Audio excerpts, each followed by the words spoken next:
Have you ever believed that simply reciting scriptures or repeating the Buddha's name daily guarantees spiritual growth? Have you found comfort in the rhythm of mantras while quietly assuming this alone is enough? What if the truth is more challenging, that for years, you may have mistaken spiritual routine for true inner transformation? Welcome back to our channel, where we explore the depths of authentic spiritual practice and uncover the hidden truths beneath common beliefs. Today's topic is a wake-up call for every practitioner who thinks they're walking the path just because they chant, recite, or burn incense. We're asking one of the most important questions of all: what does real cultivation actually mean? And is it possible that we've misunderstood it all along? Let us start with an honest reflection. Many spiritual seekers begin with chanting. It's often the first practice we're taught. Chanting sutras like the Heart Sutra or reciting the name of Amitabha Buddha is calming. It provides a structure, a rhythm, a sense of spiritual connection. It's beautiful, but here's the uncomfortable truth. Chanting alone is not cultivation. In fact, it can become a dangerous illusion if not paired with awareness, sincerity, and ethical transformation. Because while the mouth may chant, the heart may remain untouched. While the voice calls out to the Buddhas, the mind might still be clinging to ego, pride, or delusion. Real practice starts where comfort ends. Let us go deeper. Imagine a person who chants every day. They wake up at dawn, light incense, kneel before the altar, and spend an hour reciting the name of the Buddha. But after chanting, they walk into their home and yell at their children. They gossip about others. They lie to clients. They nurse resentment in their hearts. Has their practice reached their soul? Or is it just performance? The Buddha was never impressed by appearances. He did not care how many sutras you can recite or how beautifully you chant. He cared about whether your heart was softening, whether your ego was dissolving, whether your mind was becoming more compassionate, less greedy, less reactive.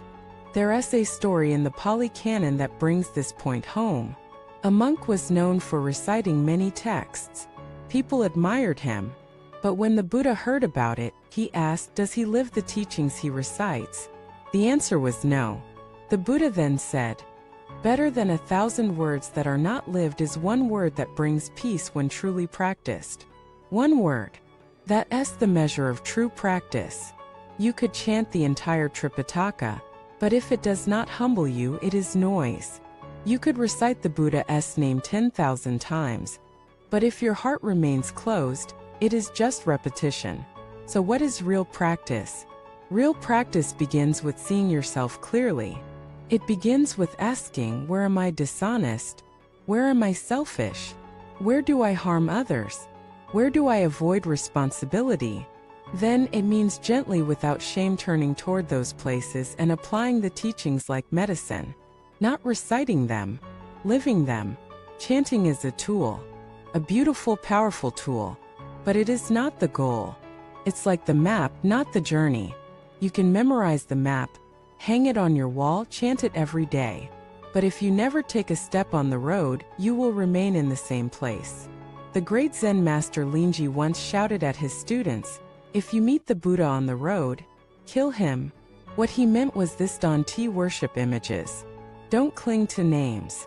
Don't mistake the finger pointing to the moon for the moon itself. Even the Buddha would not want your worship. He would want your awakening. And awakening cannot be outsourced. No one can chant for you. No one can burn incense for your karma. No one can bow your ego into submission. That is your task alone. So how do we turn ritual into realization? We start by asking, what am I doing? Why am I doing it? What effect does it have on my mind? Am I more aware, more loving, more free? If not, something needs to change. Perhaps it's time to slow down your chanting, to chant less but with more heart. Perhaps it's time to reflect more, to sit in silence before or after your practice. Perhaps it's time to integrate the Dharma into your everyday choices, not just at the altar, but in your conversations, your finances, your relationships, your reactions. Because that's where it matters most. The Buddha did not live in a temple. He walked among people in markets, in forests, in streets. He taught through life.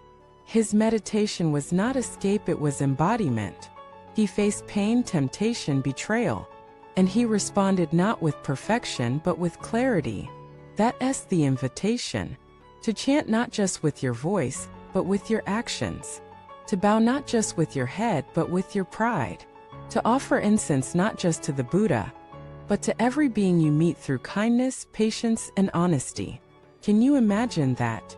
That every step becomes a chant, every smile a mantra, every choice a sutra being written in the language of your life. That is the Dharma embodied, and that is true practice. So if you've been chanting for years but feel stuck, this is not a judgment. This is your turning point. This is your call to go deeper. Not to abandon the chant, but to infuse it with fire, with presence, with humility. Make your chanting a mirror, not a mask. Let it show you where your mind wanders. Let it reveal your attachments. Let it break your heart open. Because that's what real practice does. It shakes you, it wakes you, and ultimately it frees you. Thank you for watching this video. If this message spoke to your experience, share your journey in the comments. Have you struggled with turning ritual into real transformation? How have you brought your chanting to life? And if you're just beginning, welcome. Take your time. Go deep. Trust the path. Don't forget to like, subscribe, and stay with us for more honest, soul-shaking conversations about real spiritual growth. Remember, chanting is the beginning, not the end of your awakening.